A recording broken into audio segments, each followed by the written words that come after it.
Hello dear students, Kanthapura by Raja Rao. ये जो work है ये बड़ा ही इम्पोर्टेंट वर्क है, क्योंकि ये जो वर्क है आपके बीए फाइनल ईयर के अंदर यानी फिफ्थ सेमेस्टर के अंदर ये एक पूरा नोवेल है जो यूनिवर्सिटी की तरफ से आपके सिलेबस में लगाया गया है। अगर आप हम बात करें कांथापुरा की, तो कांथापुरा जो नोवेल है ये राजा राव ने लिखा है 1938 में। लेकिन ये जो वर्क है ये अकेला आपके जो सिलेबस है उसके पॉइंट ऑफ व्यू से इम्पोर्टेंट नहीं है। ये इसके अलावा TGT PGT exam net exam के अंदर और यूनिवर्सिटी सिलेबस के अंदर भी ये प्रिस्क्राइब्ड है, क्योंकि ये जो वर्क है अपने आप में एक बहुत ही बड़ा जो आप कहते हैं ना इम्पोर्टेंस रखता है।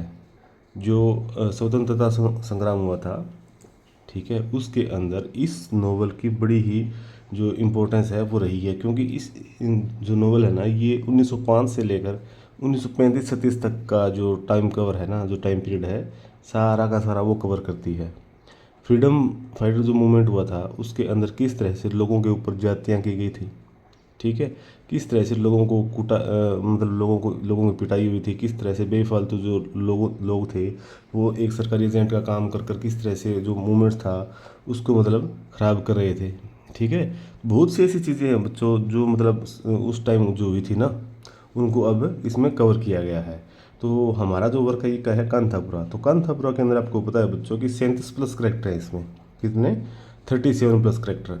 तो वैसे तो ये करेक्टर याद करना अपने आप में बहुत बड़ा चैलेंज है, क्योंकि फोर्थ सेमेस्टर में आप लोगों ने जो जो जितने 5 लेसन थे आपके, 5 लेसन में जो सारा अगर अपन करेक्टर देखें तो 15 से 18 के लगभग करेक्टर बनते हैं, लेकिन अकेला इसमें 37 प्लस करेक्टर है। तो देखिए आप कि किस तरह से मतलब चीज़ें हैं वो होती हैं। तो सबसे पहले तो अगर आप ज़्यादा समझने की कोशिश करो और इसको और ज़्यादा अच्छी तरह से भाई खुद ही अगर डिस्क्राइब करना चाहते हो तो इसका स्क्रीनशॉट ले लीजिए, वरना एक बार इस वीडियो को पूरा देख लीजिए, आपको पता चल जाए भी कौन सा है करेक्टर है वो किस तरह का है। तो सबसे पहले अगर अपन बात करें तो सबसे पहले अपना मूर्ति, ठीक है, ये जो मूर्ति है ये कौन है, ये यंग कॉलेज बॉय है। क्या है? यंग कॉलेज बॉय है, लीडर ऑफ द विलेज और हीरो है अपना। और यंग गांधी, इसको यंग गांधी बोलते हैं, ऊपर से कि ब्राह्मण है ये, ठीक है। तो ये 19-20 साल का लड़का है जो गांव से शहर जाता है, शहर में ये कॉलेज में पढ़ता है, और जब ये वापस आता है तो वापस अपने साथ बताता है भी बाहर जो शहर है वहाँ पर तो महात्मा गांधी है, वो अंग्रेज़ों के खिलाफ़ क्या कर रहे हैं, एक जो मूवमेंट है वो चला रहे हैं। तो अपने को भी अपने गांव में जो ये है ना जो जो लोग हैं, जैसे कॉफ़ी स्टेट है, टोडी बूथ है, ठीक है, और ये जो सरकारी एजेंट बने हुए हैं और जो स्वतंत्रता संग्राम के अंदर है ना गांव वालों का शोषण कर रहे हैं, इनका हमें विरोध करना चाहिए, ठीक है। अब ये बात इसने तो कह दी, क्योंकि ये तो लड़का भी है, बच्चा भी है, मानो कि 18-19 साल का है। लेकिन इसकी जो बातें थी ना ये बड़ी चुभती थी। किसको चुभती थी? एक तो जो भट्टा था इसको, एक दो जो स्वामी था ना इसको। लेकिन ये जो दोनों बंदे थे ना ये बड़े खतरनाक आदमी थे।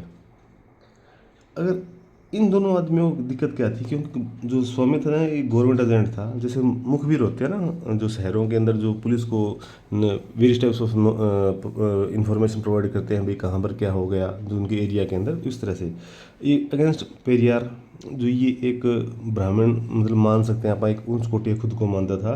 तो ये जो पेरियार जाति है उनके लोगों को भी एक खिलाफ रहता था, और ऊपर से थोड़ा सा ये रिलीजियस भी था खुद भी। जैसे अगर अपन भट्टे की बात करें तो भट्टा एक ब्राह्मण था। ये एक है ना कर्मकांडी जिसको बोलते हैं ना वो बड़ा आदमी था पहले ये, और उसके बाद ये मनी लेंडर बन जाता है। वो इसके अगेंस्ट भी है ये बंदा, किसके मूवमेंट के, और ये एक लालची आदमी भी है। और ये भट्टा वही है जो मतलब लोगों से किस तरह से पैसे लेने हैं इसका उसे अच्छी तरह से पता है। तो भट्टा बहुत ही क्रूल टाइप का आदमी है। ये इतना घटिया आदमी है कि इसने अपनी जो वाइफ है ना सवितम्मा, ठीक है, और ये चिन्नम्मा, सवितम्मा तो पहली वाइफ, इसको इसने बस इसी करके मार दिया कि कल को अगर सेकंड जो वाइफ आएगी ना वो अपने साथ डाउरी लेकर आएगी, और अभी सेकंड जो वाइफ है ना उसको भी सोच रहा है भाई इसको भी निपटा दूँ ताकि थर्ड जो वाइफ आए वो अपने साथ ज़मीन भी लेके आए और पैसे भी लेकर आए। तो इस तरह से इसकी सोच है। तो अभी तक अपन ने 3 करेक्टर ना ये देखे हैं, लेकिन ये जो वर्क है ये कैसे शुरू होता है? तो बच्चों इस वर्क के अंदर सबसे पहले तो गोडेस कंचम्मा है, ठीक है, ये इसका गांव के बाहर वाले साइड मंदिर है, ठीक है, जो पहाड़ है उसके ऊपर, ठीक है। अब ये जो डेटी है, ये गांव वाले इसको बहुत ज़्यादा मान करते हैं, जैसे लोकल गॉड जिसे बोलते हैं ना, जैसे ग्राम देवता, ठीक है। तो इस तरह से गोडेस कंसम्मा थी ये। अब उसके बाद एम के गांधी, ये एबसेंट हीरो है अभी इस नॉवल का, ठीक है। उसके बाद अचक्का, ओल्ड वुमेन है और जो नरेटर ऑफ द स्टोरी है। अब जो अचक्का है ना, ये सारी की सारी कहानी है ना, ये सुना रही है। और एक है ये डेमन, सॉरी डेविल, मतलब आप इसको मानते हैं ना, डेविल। अब सबसे पहले जो बात होती है ना, वो गोडेस जो डेविल है ना, ये गांव के अंदर आता है। और गांव में जैसे मतलब कोई आदमी मिल गया तो उसको उठा के अपने साथ ले गया, और वहाँ पर हिल है, पहाड़ी है, वहाँ पर ले गया। वहाँ पर ले जाने के बाद में मतलब उसको मार देता था और खा जाता था। और उसके बाद जो गांव वाले हैं, जो गोडेस कंचम्मा है, उसकी प्रे करते हैं, माता आती है ये। और आने के बाद क्या करती है कि डेविल की, इन दोनों की लड़ाई होती है, और माता जो कंचम्मा है वो उसको मार देती है। अब जो पहले जो पहाड़ी थी उसका जो कलर था वो बिल्कुल जैसे मतलब एक होते ना ब्लैक ब्लैक टाइप, ठीक है, इस तरह से था। लेकिन इसके डेविल के खून से वो सारा का सारा जो पहाड़ी थी ना, वो रेड कलर की हो गई थी। तो जो गोडेस कंचम्मा है उसका टेम्पल है वो हिल साइड है, और जो पहाड़ है उसका जो कलर है ना वो कौन सा है, रेड है। रेड होने का कारण क्या है, इसका खून, ठीक है। इसके खून की वजह से क्या होता है, वो रेड हो जाता है। तो चलिए ज़्यादा टाइम नहीं लगाते अपन। अब जो मूर्ति है ना, मूर्ति की जो माँ है उसका नाम क्या है, नरसम्मा। क्या नाम है उसका, नरसम्मा। कौन है ये, इसकी माँ है। सबसे पहले अपन मूर्ति पढ़ा, मूर्ति बाद में ये दोनों बंदे दूसरे अगेंस्ट हैं इनको पढ़ा। अब इसकी माँ है ना, इसके बारे में पढ़ते हैं। अब देखिए बच्चों, ये जो वर्क है इसका जो बैकबोन जो बनता है ना, जो मतलब परिवार बनता है या जो लोग बनते हैं, वो यहाँ से शुरू होते हैं। सबसे पहले आता है ये रामाकृष्ण है। ये ओल्ड स्कॉलर है बच्चों, ये बहुत ही बढ़िया पढ़ा लिखा आदमी है ये, इसे नॉलेज है हर तरह से, ठीक है। अब इसकी जो बेटी है वो है रंगम्मा, जो रिच विडो है भाई, ठीक है। रंगम्मा, याद रखना, रंगम्मा ये वही लेडीज़ है जो मूर्ति के जाने के बाद कहाँ पर, जेल में, और ये लेडीज़ को इकट्ठा रखती है। और जब मूर्ति जेल से आता है तो सबसे पहले इसी के घर जाता है। अब इसी की एक और बहन है कमलम्मा। कौन, कमलम्मा, वो भी विडो है, ये भी विडो है, ठीक है। देखिए रामाकृष्ण की दो बेटियां, रंगम्मा और कमलम्मा। अब जो रंगम्मा है ना, उसकी जो बेटी है वो यंग विडो है और सपोर्टर ऑफ मूर्ति है। रत्ना, ये कहानी की नायिका भी इसको बोला जाता है, ठीक है। तो देखिए रामाकृष्ण की दो बेटियां, दो बेटियों में रंगम्मा है, उसकी बेटी का नाम रत्ना है, ठीक है भाई। अब जो ये रंगम्मा है इसका कज़न ब्रदर है जो सीतारामू है। सीतारामू ये कहाँ रहता है, कारवार, जो नज़दीक जो विलेज है ना वहाँ पर रहता है। अब इसके बाद अगर अपन बात करें, जो मतलब मूर्ति के जो सपोर्टर है उसमें जो इसका फ्रेंड है ना, सिन्नू, ये अचक्का है, जो मतलब कहानी की जो नायिका है उसका बेटा है, और मूर्ति का बहुत ही अच्छा दोस्त है ये। क्या है, मूर्ति का बहुत ही अच्छा दोस्त है, ठीक है। अब आगे है जयरामचर। जयरामचर्य है, ये कौन सा बंदा है, ये वो बंदा है बच्चों जो गांव के लोगों को हरी कथा सुनाता है। क्या सुनाता है, हरी कथा सुनाता है। क्यों सुनाता है, क्योंकि गांव के लोगों को क्या क्या बना दिया गया है, उनको सारा कुछ जो नए पार्टी, जो अभी नए ये युग आ रहा है भाई, अंग्रेज किस तरह से है, तो ये जो अपने जो जिसको बोलते हैं ना धार्मिक और राजनीतिक जो दोनों माहौल है उनको एक साथ बना देता है। ये मिक्स करके कहानी ये लोगों को सुनाता है, जिसमें ये जो गांधी जी है उनको श्री राम के रूप में दिखाता है, ठीक है ना। अब नेहरू जी है, उनको भी एक अलग रूप देता है। और गांव वाले जो है वो जो मूर्ति है उसको हनुमान जी मानते हैं, ठीक है। तो ये माइथोलॉजिकल कनेक्शन बेटा, ये इस तरह से इस जो नोवेल है ना उसमें ये आता है। अब देखिए, मिक्स पॉलिटिक्स विद रिलीजन, और ये हरिकथा करता है। अब इसकी जो हरिकथा में जब लोग बढ़ चढ़ कराने लग जाते हैं ना, और ये होता है भाई, ये जयराम सर है, ये आदमी तो गाँव को मुंदा मरवाएगा। मतलब क्या है कि ये तो सारा का सारा इस तरह से एक सेटिंग बना देगा कि जो सारे गाँव वाले जो अनपढ़ आदमी है ना, जैसे पेरिया जाति के जो लोग हैं वो इसके साथ हो जाएंगे। जो स्वामी है ना, ये पुलिस को फ़ोन कर देता है कि इस तरह से करके हरिकथा चल रही है जिसमें जो पॉलिटिक्स है ना उसको लिया जा रहा है। अब एक बात और मैं पहले आपको बताना थोड़ा भूल गया, लेकिन वो नॉर्मल सी बात है। ये जो गांव है ना, ये अलग अलग जैसे सेक्टर बोलते हैं ना, ऐसे भाई एक साइड में जो ब्राह्मण है वो रह रहे हैं, एक साइड में जो वैश्य है वो रह रहे हैं, एक साइड में जो पेरियार है ना, पेरियार कोई बच्चों शूद्र बोला जाता है। ठीक है, तो अलग अलग क्वार्टर बने हुए हैं भाई। ठीक है, मतलब जैसे अलग अलग बस्ती होती है ना, उस तरह से बनी हुई है। तो पेरियार जाति के जो लोग हैं वो उनका सबसे बड़ा योगदान है। ऊपर से जो ब्राह्मण है ना, उनका ये जो नोवेल है ना, इन दोनों के ऊपर टिका हुआ है ये। तो आगे देखिए, उसके बाद में जो गांव का जिसको मतलब एक सरपंच बोला जाता है, जो हेड है ना, उसका नाम है रंग गौड़ा, पटेल रंग गौड़ा। ये हेड ऑफ द विलेज है और एक्टिव मेंबर है यहाँ का ये। ठीक है ना, पटेल रंग Gowda, head of the village. ठीक है, अब आगे जो सबसे इम्पोर्टेंट अगर आप माने ना, जिनकी असमत भी लूट गई, जिनकी मतलब लेबर जो इनकम है वो भी ख़त्म हो गई, और जो मतलब सबसे ज़्यादा जिन आदमी और जो लेडीज़ है उनकी पिटाई हुई है, वो है रचना और जो उसकी वाइफ रांची है ना, वो ये जो कपल है ना, रचना, ये जो बंदा एक पीरियर वर्कर है ये। ठीक है, पीरियर वर्कर तो है ये सपोर्टर मूर्ति को करता है।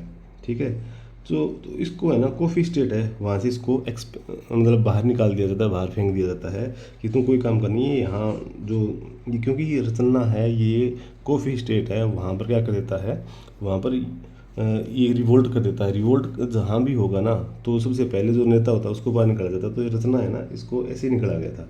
अब जो उसकी वाइफ है ना रांची, इस पूरे नोवेल में जिस लेडीज़ का रेप होता है वो रांची थी, और ये रांची वही है जिसने जो बड़े खान जो पुलिस बड़ा है, ठीक है, इसकी दाढ़ी पड़ ली थी।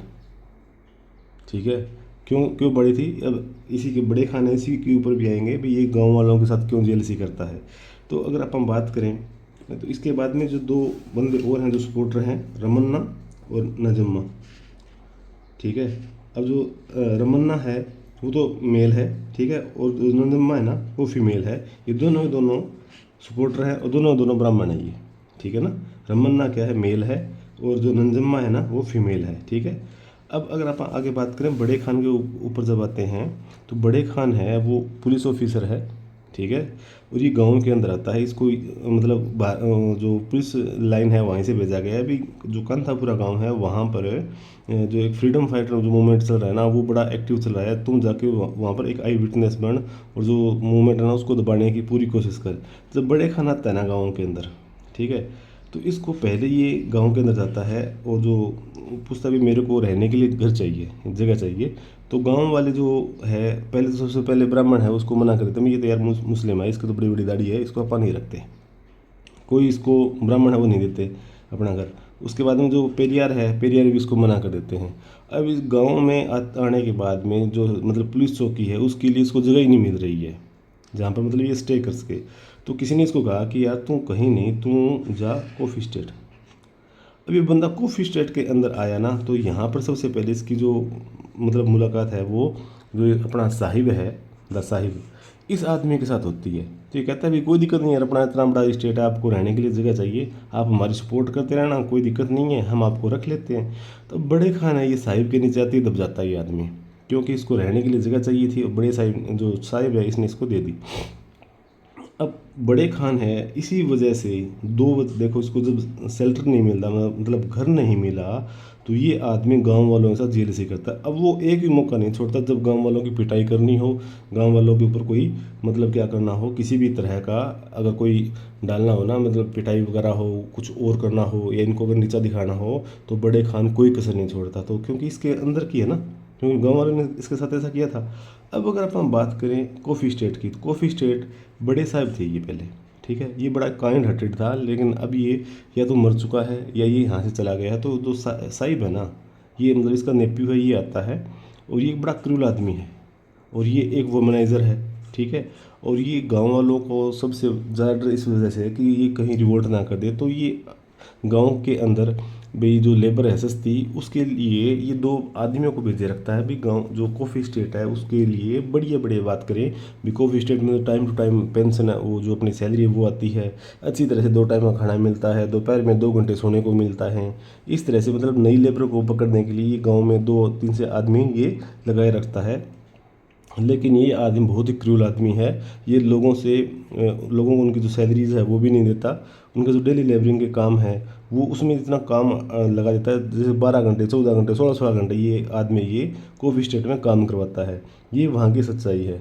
अब देखिए बच्चों, आगे इस चीज़ को अगर आप समझते हैं तो जो कॉफ़ी स्टेट है ना, ठीक है, वो क्या है, वहाँ पर जो वर्कर है वो एक तो है वेंकट नारायण जो कॉफ़ी प्लांटर है, ठीक है। उसके बाद गंगाधर और वासुदेव, दोनों ये कुली हैं और ब्राह्मण हैं। और मदन्ना ये वर्कर है, ये कॉफ़ी स्टेट के अंदर। इसके अलावा और भी जो मतलब अपने हैं ना, जो ये वर्कर हैं, ये कॉफ़ी स्टेट के अंदर रहते हैं। अब जो ये जो नोवेल है इसके अंदर जो एडवोकेट्स हैं उनका बहुत बड़ा रोल है, ठीक है। तो आइए सबसे पहले इसको देखते हैं भी जो एडवोकेट्स हैं वो कौन कौन से हैं। तो एडवोकेट है ना, सबसे पहले रंगन्ना, ठीक है। ये एडवोकेट है और ये आदमी है ना, ये फॉलोवर ऑफ गांधी है। अब ये गांधी का फॉलोवर है ना, इसीलिए ये मूर्ति के साथ भी ये मिला हुआ है, ठीक है। अब उसके बाद में है एडवोकेट शंकर, ये फॉलोवर ऑफ गांधी है और मूर्ति भी है, क्योंकि ये मूर्ति का फ्रेंड है।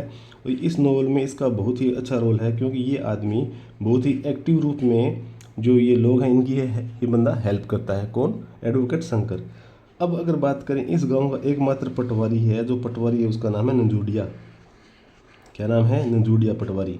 अब ये जो नोवेल है इसके अंदर जो टोडी बूथ है, मतलब जो शराब की दुकान है ना, उसका ओनर है बोराना और ये टोडी बूथ चलाता है। अब एक आदमी होता है डोरे, ये एक यंग मैन है, ये कारावार मतलब कांथापुरा का ये एक यंग मैन है। अब ये जो नोवेल है, इस नोवेल में जो पहले जैसे 1930 की अगर आप बात करें, उसके बाद की भी मतलब अगर आप बात करें तो जो बाल विवाह होते थे ना, ठीक है, उनके ऊपर भी मतलब इस नोवेल में बताया गया है। तो इस नोवेल में लेडी वेंकम्मा थी, ठीक है, वो बड़ी ही टंग ट्विस्ट लेडीज़ थी। और ये है ना, इसको वाटरफॉल वेंकम्मा कहा जाता है कि जैसे लेडीज़ को गिफ्ट है ना कि वो बिना किसी बात पर भी मतलब लंबे टाइम तक बात कर सकती है, बहस कर सकती है। तो वेंकम्मा है, इसको सबसे पहले ये कहती है कि मेरी बेटी है नंजा, ठीक है, तो मूर्ति तो इसके साथ मैरिज कर ले। तो मूर्ति है ये मना कर देता है, ठीक है। मूर्ति के भी मना करने का कारण था, ठीक है। अब मूर्ति मना कर देता है तो ये जो वेंकम्मा है ये इसे हेट करने लग जाती है। पहले वेंकम्मा भी मूर्ति के पास जाती थी, लेकिन जब मैरिज के लिए मना कर देती है ना, तो अभी है ना ये अगेंस्ट हो जाती है, इस मूवमेंट के भी अगेंस्ट हो जाती है और ये मूर्ति के भी अगेंस्ट हो जाती है, क्योंकि इसने क्या नहीं किया, इसके कहने पे इसने शादी नहीं की। अब देखिए बच्चों, इस वेंकम्मा है ना, वेंकम्मा का ये पता चल जाता है भट्टे को। भट्टा ऐसा आदमी है, अगर किसी की अगर वीकनेस जैसे पता चल गई ना, तो ये आदमी उसी वीकनेस पे काम करता है। अब भट्टा आता है वेंकम्मा के पास, वो कहता है कि तेरी बेटी की शादी मैं करवाऊंगा, ठीक है, तुझे चिंता करने की कोई ज़रूरत नहीं है, और ऐसे आदमी के साथ करवाऊंगा कि तेरी बेटी सारी ज़िंदगी है ना आराम से जिएगी, ठीक है। तो ये कहती है ठीक है अभी करवा दे।